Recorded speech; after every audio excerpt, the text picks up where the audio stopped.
Terima kasih rekan-rekan media ya. Jadi untuk menjawab pertanyaan-pertanyaan yang memang masih belum bisa kita jawab ya. Kemarin itu secara langsung, hari ini kita akan berusaha untuk menyampaikan. Semoga ya apa yang kita sampaikan ini kan bisa ya, bermanfaat khususnya buat rekan-rekan media ya.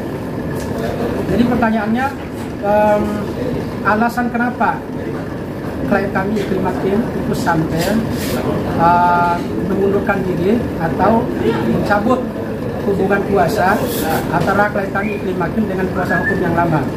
Kalau kemarin kan kita jawabnya memang masalah karena memang posisi sama-sama sebagai pihak terlapor. Tapi ada hal yang memang yang sangat-sangat ya apa namanya kita bilang itu sangat sensitif kalau kemudian kemarin itu kita mengungkapkan. Tapi hari ini ya dengan kata bismillah ya kita akan sampaikan supaya tidak ada pertanyaan-pertanyaan lagi kepada Iklim Hakim, begitu juga kepada kami sebagai tim kuasa hukum yang baru. Alasan yang mendasar adalah itu karena faktor pertama, Iklim Hakim merasa tidak nyaman, kemudian kedua tertekan karena memang meskipun memang kalau dilihat bahwa ada istilahnya niat baiknya dengan bahasa niat baik ya, jadi untuk ya menggauli Iklimah secara halal ya dalam konteks itu. Nah maksudnya bahwa tim kuasa hukum, bukan tim kuasa hukum, maksudnya kuasa hukum yang lama lebih pada melihat masalah ini sebagai ajang untuk mendekati Iklimah secara pribadi. Nah terbukti memang bahwa beberapa diskusi-diskusi baik langsung maupun telepon gitu kan, ada keinginan baik, niat yang tulus, niat yang mulia ingin mengajak Iklimah ini untuk menjadi istrinya yang ke-8 ya. Ya kalau memang media viral kemarin kan ada punya istri yang 7, berarti diundang Iklimah itu untuk yang ke-8. Ya niat baik itu karena memang masalah Iklimah ini kan fokus pada masalah hukum yang dihadapi. Ya tentu niat dan ajakan itu ya ditolak ya secara tegas oleh Iklimah itu sendiri. Karena memang fokus perhatiannya itu adalah menyelesaikan masalah. Jadi bukan untuk apa namanya yang menerima niat baik itu untuk diajak apa namanya menjadi istri yang ke-8. Jadi jujur saja Iklim Hakim melalui saya sampaikan salah satu alasannya kenapa ada goresan-goresan di tangannya itu bahkan di lehernya itu sampai mau bunuh diri gitu kan, itu karena memang dia tertekan. Setiap masalah hukum yang mau didiskusikan selalu ujung-ujungnya itu diajak untuk menikah, diajak untuk dijadikan sebagai istri yang ke-8. Jadi itu alasan yang sebenarnya di samping alasan bahwa Iklim Hakim dan kuasa hukumnya yang lama itu duduk sebagai pihak terlapor 1 dan pihak terlapor 2 dalam kasus pencemaran nama baik di Barreskrim Mabes Polri. Mungkin ya seperti itu singkatnya, lebih dan kurangnya kita jawab kita elaborasikan dari pertanyaan-pertanyaan disampaikan oleh teman-teman media. Kim, kalau boleh tahu berapa kali mengajukan apa sih diajak untuk menikah? Diajak bisa dibilang sangat sering karena hampir setiap hari video telepon. Kadang juga aku ada di kondisi di mana benar-benar aku nggak bisa angkat telepon sama sekali. Itu beliau sampaikan melalui media saya. Dan media saya menyaksikan, benar-benar menyaksikan langsung karena setiap hari beliau udah ada di samping saya, di bagaimana saya tertekan pada saat itu, bagaimana keadaan saya saat itu, sedepresi apa, stres apa pada saat itu. Berarti Kim sempat menolak juga ya? Maksudnya ada ajakan sekali dua kali. Benar-benar aku di situ tegas mengatakan bahwa tidak bisa. Kak, ada indikasi nggak sih waktu dia ngajak itu, terus juga Kak sendiri apa sih perasaan tidak nyamannya dengan ajakan yang berulang-ulang? Karena kan yang pernah kita tahu sempat di kalangan artis juga pernah menjadi istrinya dia, dapat mahar 1M. Apakah Kim juga ditawari itu atau diiming-iming itu gitu kan? Iya. Jadi memang posisi Kim di saat sudah menandatangani surat kuasa untuk menyelesaikan masalah yang pertama itu memang dalam posisi yang sangat tertekan luar biasa sekali. Jadi kalau dibilang maju mundur itu semua serba salah. Ya maju ya kena juga, mundur apalagi. Tapi alhamdulillah gitu kan Kim ya dapat wangsit dari ilahi gitu kan, sehingga dia bisa keluar ini dari kandang singa dan mudah-mudahan tidak masuk lagi ke kandang buaya ya.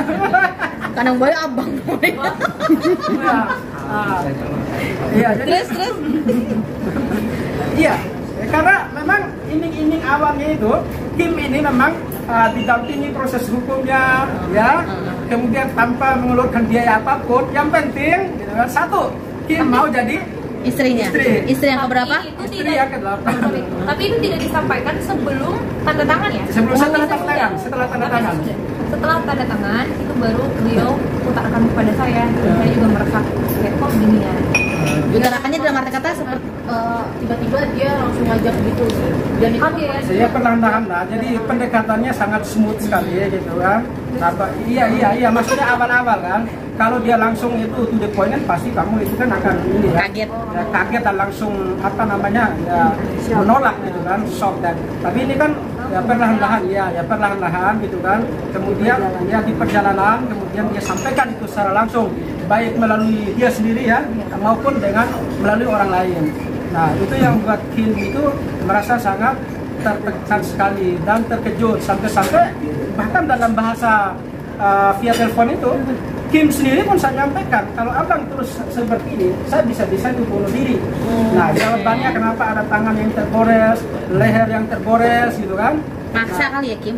Iya, karena posisi memang buah si malakama, maju kena, mundur kena. Dari awal kan udah di frame. Ketika tanda tangan kuasa selesai, kemudian di frame bahwa Kim ini kan adalah korban dari pelecehan kan? Ya, ketika Kim mau mundur pun gitu kan, jadi serba salah. Ini kan tidak hanya menyangkut proses hukum, tapi menyangkut image yang muncul di publik. Iya, memang di satu sisi depan kamera dengan lantang dia itu menyerang pihak sana, pihak kubu Kelapa Gading. Nah, di satu sisi di belakang kamera dia berusaha untuk mendapatkan hati Ikima dengan komitmen bahwa tidak perlu bayar dan sebagainya macam kan, cukup kamu ikhlas menjadi istri yang ke-8, kira-kira bahasa seperti itulah. Jadi semua urusan itu selesai dan saya bukan orang bego yang mau mempertaruhkan segalanya tanpa memperhitungkan sesuatu seperti itu bahasanya ya. Artinya ketika beliau mau melakukan itu semua pasti ada poin yang didapat, bukan materi ya, tapi love ya, jadi kasih sayang. Tapi ini dalam cinta dalam artian Kim ini ingin dijadikan sebagai istri yang ke-8 ya. Ya kalau memang betul yang viral itu kan udah punya istri sampai 7 orang ya, berarti ini yang ke-8. Mau bicara ya. Mungkin kemarin aku sempat ada mengutarakan kalau aku sempat mengundurkan diri, menyendiri. Sekarang udah bisa aku utarakan akhirnya. Salah satu alasan aku kenapa aku mengundurkan diri lebih private pada saat itu, ya inilah salah satunya gitu. Aku berpikir dengan waktu yang cukup lama, mempertimbangkan, karena ya seperti yang abang sampaikan, maju kena, mundur kena gitu, sehingga benar-benar harus gimana caranya bergelut sama perasaan dan pikiran sendiri untuk ambil langkah yang tepat. Dan alhamdulillah Tuhan tuntun aku sampai pada akhirnya ketemu sama abang, sama teman-teman yang lain, dan aku dapat mengambil keputusan yang menurut aku saat ini tepat. Kim, dengan janji apa sih, rayuan apa sih dari sosok Ran merayu Kim supaya menjadi seorang istri ke-8? Iya, kalau pengen dibeliin rumah atau mobil kan? Bahasanya gini ya, sebenarnya bahasa laki-laki kayaknya hampir sama semua ya. Rata-rata menawarkan seperti uang bulanan, fasilitas yang didapat gitu kan. Betul ya. Iya, dan memang, kayak gitu rata-rata. Ya memang nggak mudah ya menjadi wanita yang cantik gitu. Posisinya serba salah gitu ya. Ya, jadi persoalan awal itu muncul juga kan. Kenapa kemudian menjadi masalah ini kan ada asmara yang memang belum sampai kan gitu. Begitu juga itu dengan yang kedua gitu kan. Mundur pun jadi kuasa itu karena tertekan, karena terus diajak, terus diiming-iming untuk menjadi istri yang ke-8 ya. Nah, kalau kita murni profesionalisme, tidak ada apa-apa ya. Jadi murni karena saat itu memang ini ada kasus hukum yang harus diselesaikan. Ya sebagai seorang lawyer sejatinya ya wajib secara hukum kan untuk mendampingi, menyelesaikan masalah. Jadi seperti itu. Berat memang buat tim untuk hadapi masalah yang sebelum-sebelumnya. Bulanannya berapa kalau boleh tahu? Gajinya? Sama kayak Bang Apean. Berapa tuh Kim? Berapa tuh Yang jelas, untuk ukuran Kim ya enggak kecil, enggak kecil besar ya. Ratusan ya Bang? Ratusan sih enggak. Pokoknya di bawah 100, di atas yang 10 juta itu udah pasti. Oh berarti 50 juta? Bukan masalah kecil atau besar ya, tetapi kalau dibilang itu besar juga nggak besar banget karena bukan masalah itunya sih, Ya, tapi bukan, kalau saya ya. nggak bisa.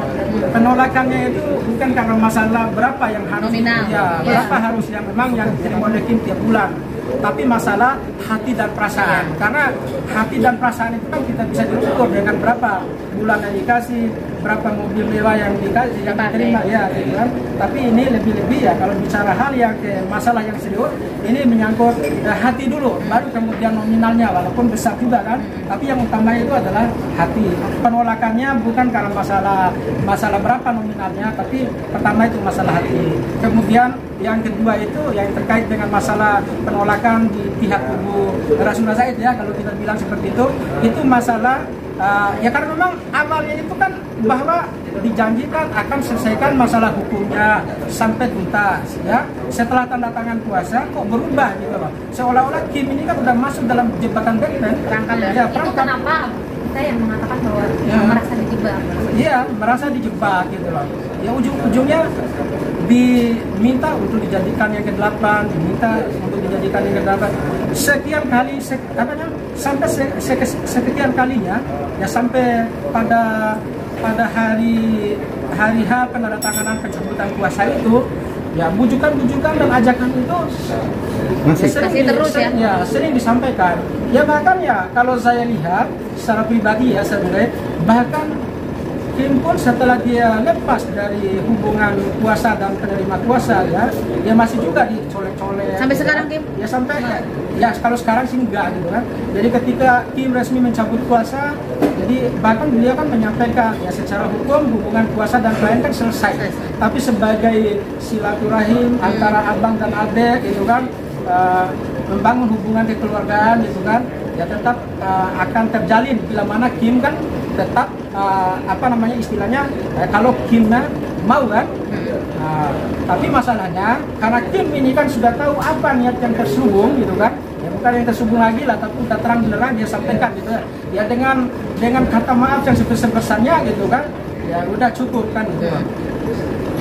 Jadi seperti itu. Kalau mobil apa dijanjinya Kim? Apa? Grand Max atau Grand Max. Xenia dia. Lamborghini mungkin. Nggak tahu, aku udah nggak pernah komunikasi. Dia udah nggak mau tahu lah urusan. Memang dari sejak awal terakhir itu beliau ada kelas di sorry apartemen saya. Itu terakhir kita ketemu mungkin ya. Di situ masih ada kebutuhan dan saya mengatakan bahwa itu akan tidak bisa. Di situ udah ada dan sempat juga kita ada TikTok sedikit sampai pada akhirnya udah dari situ udah nggak ada komunikasi. Aku sudah benar-benar menunggu akses untuk komunikasi karena aku rasa sangat takut mudaratnya banyak. Apa ya, nggak baiknya nanti lebih banyak lagi mendingan jadi. Dan terakhir ya kita sampaikan bahwa ketika Kim dengan tegas menolak niat baik dari abang itu gitu kan untuk menjadikan sebagai istri yang ke-8, malah justru dia meminta secara profesional jadi untuk membayar jadi jasa gitu kan, jasa yang udah dia lakukan selama pendampingan hukum untuk menyelesaikan masalahnya Kim ya kecuali satu gugur tuntutan harga jasa itu ya bila mana Kim menerima ya menerima ya. Dan ini ada rekaman percakapan ya bila mana beliau bantah pun ya mau nggak mau kan kita akan buka itu. Tapi sebisa mungkin kita akan kita akan keep lah, kita sama-sama ini kan sama-sama manusia lah, saling menjaga harkat dan martabat tanpa harus kita umbar aib dan segala macam kan. Nah, seperti itu. Tapi itu Abang Erin sama advokat gitu ya, gimana sebenarnya Abang Erin apakah masuk praktik advokat juga? Saya sudah sampaikan dengan tegas kemarin gitu kan sebagai alasan pembelaan kami terhadap kasus pencemaran nama baik, di mana pelapornya Pak Hotman Paris dan terlapornya Kim dan kuasa hukumnya, saya katakan bahwa Kim ini meskipun dia itu sebagai terlapor, dia ini adalah korban dari malpraktek profesi advokat. Ya, udah saya jelaskan motivasinya apa. Ya tentu kan ada dua kan, yang bisa semua saya pikir orang yang awam pun bisa baca. Karena lawannya itu kan adalah memang Pak Hotman Paris gitu kan, yang memang kebetulan kan bermasalah dengan yang dianggap bermasalah dengan klien kami Kim. Terus kemudian yang kedua, setelah data yang kita terima ini kan ada niat memang yang sudah disampaikan tapi ditolak oleh Kim, ya kami anggap bahwa ini masalah Kim dengan Pak Hotman Paris ini dijadikan media, dijadikan sarana buat beliau jadi untuk mengambil simpati Kim supaya Kim itu mau jadi istri yang ke-8 ya, betul ya? Iya. Makanya, ya. Kim dikasih mobil apa tuh? Ditawarin mobil apa? dikasih Rumah. saya, saya pinjemin sama sekaligus sama supir. Pinjamin. Oh, hanya dipinjamin. Oh, Ya Allah. Gue juga bingung. Tahu mobil Alia apa aja? Grand Max. Informasinya gimana bang? Yang mana? Masih. Oh ya, memang ya seharusnya kan dari hari-hari kemarin tuh saya ingin sampaikan kepada netizen, media gitu kan, bahwasanya gitu kan dengan doa-doa gitu dari publik, netizen, teman-teman media gitu kan, masalah yang dihadapi oleh Kim ini kan tadinya yang kita lihat kan ada 3 ya. Dua persoalan itu ketika Kim mempercayakan kami sebagai kuasa hukum gitu kan, dan doa-doa dari fans Kim gitu kan, alhamdulillah bahwa masalahnya 2 itu seketika itu selesai bisa lihat ya. Nah baru yang serius kita hadapi ini adalah masalah yang ketiga, itu terkait dengan pelaporan Pak Hotman Paris terkait dengan pencemaran nama baik. Dia nggak pernah apa menghindari kasus yang belum Hotman dan Hotman dan itu nggak pernah balik ke Jakarta. Itu Bukan takut. Dia itu kan orang hebat ya, advokat juga yang punya nama gitu kan. Kemudian dia juga itu saya lihat ya, itu yang saya nilai, terserah orang mau menilai seperti apa. Dia itu adalah tokoh di daerahnya ya. Kalau kemarin itu saya lihat di samping dia ngurus masalah kasus, dia juga itu sedang mengurus masalah pembentukan provinsi baru untuk daerah kabupatennya. Ya, jadi saya anggap bahwa dia itu adalah salah satu ya putra daerah yang baik ya, yang mau memperjuangkan daerahnya supaya bisa mekar dan menjadi provinsi baru di daerahnya.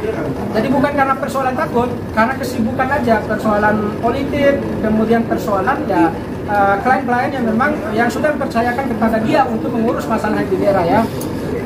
Bang, tadi sempat nyinggung soal jasa lawyer tuh berapa diminta? Masalah ini ada dia disebut ya. Nominal jasa lawyernya berapa? Sebutin aja bang, nggak apa-apa. Ya sekitar ya ini kan Kim udah bisik nih gitu kan. Jadi saya itu corongnya ya. Ya sekitar 500 juta yang harus dibayar. Yang mana harus ditolak niat baik itu. Ya. Kalau ditolak Kim maka harus bayar 500. Oke. Ya tapi kalau siap untuk ini dianggap itu ya sebagai kompensasi atau mahar lah. Ya, apa namanya? Bukan mahar ya. Udah kompensasi lah. Bang, ini kan terkait dari ini membantah adanya laporan polisi tentang kasus pelecehan seksual dengan terlapor Hotman Paris, seperti apa? Ya, jadi begini. Alhamdulillah itu. Jadi memang betul klien kami terima klaim gitu kan. Jadi datang ketemu dengan beliau. Tapi datangnya ini bukan maksudnya dari Kim memang yang punya inisiatif ya, tapi sudah ditelepon berkali-kali gitu, baik ya melalui manajer ya, sampai pada akhirnya kan Kim bersedia untuk berjumpa dengan beliau. Ya dia menceritakan. Awal kenapa aku memutuskan bertemu itu awalnya beliau menawarkan bukan pihak kasus ini, tapi kepada manajer menyampaikan bahwa ada kerjaan di dunia entertainment. Kita akan ngobrolnya, kita akan berbisnis, istilahnya kerja baru lah di dunia entertainment. Karena beliau juga katanya ada beberapa pekerjaan yang bisa dikasih ke saya. Ya, jadi awalnya itu ya, jadi permintaan untuk ketemu hingga Kim itu mau ketemu dengan beliau itu masalah kerjaan, bukan masalah kasus. Andaikan saja dia sampaikan ke manajer itu bahwa masalah yang mau didiskusi masalah kasus, mungkin Kim itu tidak akan mau berjumpa dengan beliau. Tapi karena memang Kim kan bergerak di bidang entertain, lalu ditawarin kerjaan yang berhubungan dengan bidangnya, akhirnya kan mau ketemu. Nah setelah ketemu pertama, nah pertemuan kedua ya, baru kemudian ya baru Pertama nggak ada. iya pertemuan pertama tidak ada bicara masalah kasus ini. Baru pertemuan kedua bicara mengenai masalah kasus yang dihadapi oleh Kim. Dikorek-korek supaya bagaimana Kim ini kan jadi mau bercerita. Akhirnya kan ada istilahnya ya cerita-cerita atau konsultasi. Kemudian di frame bahwa itu adalah masalah pelecehan seksual dan apa namanya yang disebut satu itu kelainan seksual lah. Ya. Itu bukan dari Ya, di frame kan, di framing dulu. Nah setelah itu kan penandatangan kuasa. Kuasa yang saya tahu bahwa itu bukan untuk melaporkan ya, tapi khusus untuk menyelesaikan terkait dengan masalah bla bla lah gitu kan. Tidak mengarah itu susahnya itu pada pelaporan terkait dengan tindak pidana pelecehan seksual.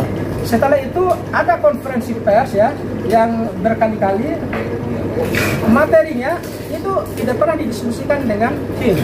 Jadi saat jadwal untuk konferensi pers gitu, baru Kim itu diketahui diberitahu untuk konferensi pers masalah apa yang mau diangkat tidak didiskusikan terlebih dahulu. Nah saat duduk bersama pers baru kemudian bla bla bla dengan lancar keluar lagi itu kan bahasa-bahasa memang yang menyudutkan dari pihak Kelapa Gading itu Hotman Paris BPA ya. Nah hingga pada akhir dari konferensi Kim juga pernah mengkomplain kenapa ada kesimpulan seperti itu, kenapa ada bahasa seperti itu ya. Nah tapi beliau bilang semua kondusif, aman, tenang. Saya pengacara yang menjamin. Ya pengacara yang ternama, sudah banyak kasus-kasus yang besar yang sudah diselesaikan dan punya relasi yang kuat, jadi tidak perlu dikhawatirkan lagi. Nah itu yang buat Kim sendiri agak mulai redam gitu ya. Berarti memang sekarang laporan terjadi. Ya laporan tidak ada, tidak ada laporan ya, tidak ada laporan sama sekali. Jadi untuk laporannya, karena memang dia tahu juga bahwa memang ini tidak ada bukti yang kuat untuk supaya menjadi laporan polisi ya. Sempat kemudian itu dibawa ke Polda Metro Jaya sampai debat kusir di sana. Pihak penyidik yang piket pada saat itu baik piket piket dari Krimo maupun Krimsus itu menolak karena memang tidak ada unsur dan tidak memiliki dua minimal alat bukti yang cukup untuk sampai kepada laporan polisi. Bahkan wacana untuk dia membuat laporan ke Polda Sumut pun ada. Ya. Kemudian sampai kepada Barreskrim ditolak juga. Akhirnya ya biasalah. Ya kita juga tahu kan jurus bagaimana supaya mengamankan klien, supaya klien itu tenang, dibuatlah surat pengaduan apa segala macam. Itu pun tanpa diketahui sih ya gitu loh, tanpa klien kami diterima baca didesak terus ya untuk tanda tangan surat pengaduan itu. Tapi tim karena memang suasananya sibuk dan tim merasa ini udah nggak masuk akal gitu loh. Akhirnya ya diserahkan kepada tim kuasa hukum untuk membuat surat, kemudian mengajukan tanpa tim itu tanda tangan dan baca. Ya, kemudian terbitlah surat tanda terima surat pengaduan itu. Ya kalau surat seperti itu saat ini pun kita menulis surat cinta kepada Kapolri saja, kita diminta untuk dibuatkan tanda terima, pasti akan diterima dengan baik kan, dan terbitlah tanda terima itu. Ini kan masalah ya, proses hukum terhadap masalah pidana yang dihadapi oleh seseorang. Ya kalau terpenuhi minimal 2 alat bukti, maka dari pihak SPKT wajib untuk menerima. Tapi karena ada hal itu, makanya laporan itu kan tidak sampai jadi hari ini, bahkan mau terbang ke Sumut sampai terbit tanda terima surat pengaduan itu. Nah, Anda tahu sampai gimana prosesnya, tapi saya yakin selama tidak memenuhi 2 alat bukti yang cukup, maka itu tidak akan menjadi enteng.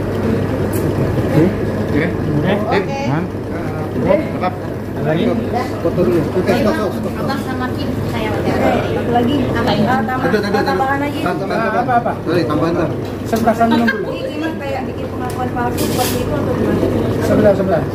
Maksud pengakuan palsu yang mana? Ya, ini banyak yang belum dipahami sama netizen masyarakat Indonesia itu gimana sih prosesnya sehingga itu bisa dikatakan seperti itu gitu. Katakanlah pelecehan. Dan itu juga kan bukan dari saya yang keluar dari mulut saya. Tapi gini nih contohnya, abang lagi berdiri di pinggir jalan, dia disenggol sama orang. Mungkin untuk bagian untuk abang misalnya itu itu hal biasa, udah mungkin dia nggak sengaja apa segala macam.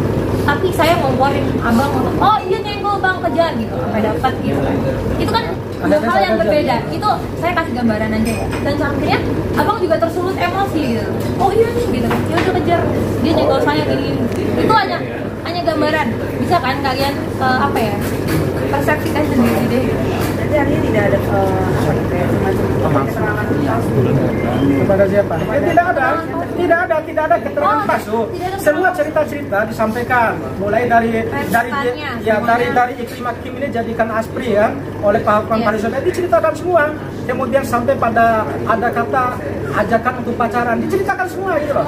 Tapi framing untuk yang dibangun bahwa ini adalah bagian dari pelecehan seksual, ada kelainan itu tidak ada gitu kan. Semua itu disimpulkan sendiri oleh beliau.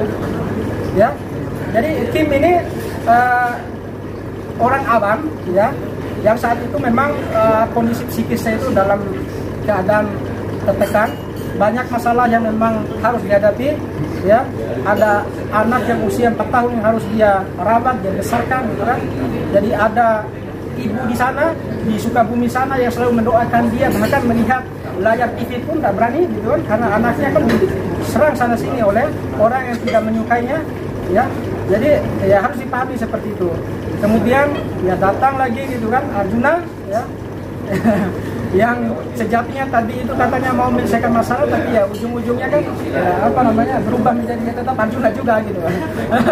Jadi di samping tujuannya ingin membackup masalahnya secara hukum, juga membackup ya pribadinya kan, baik lahir maupun batin ya.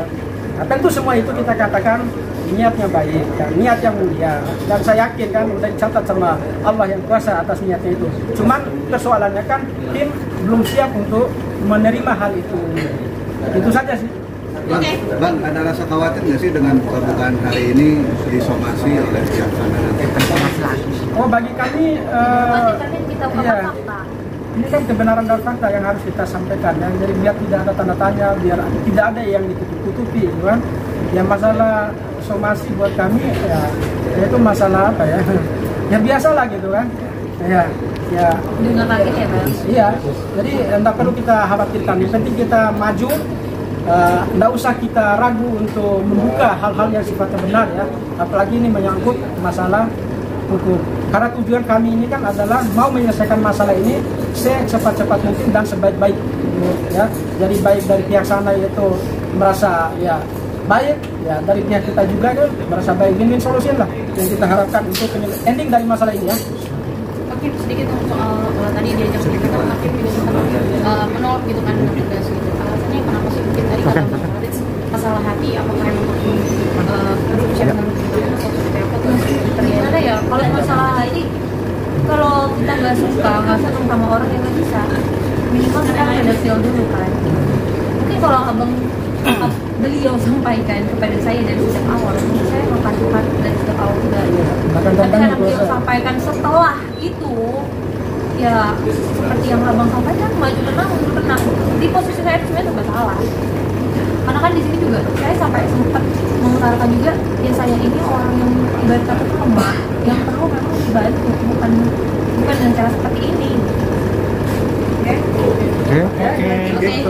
Jangan lupa subscribe dan nyalakan lonceng.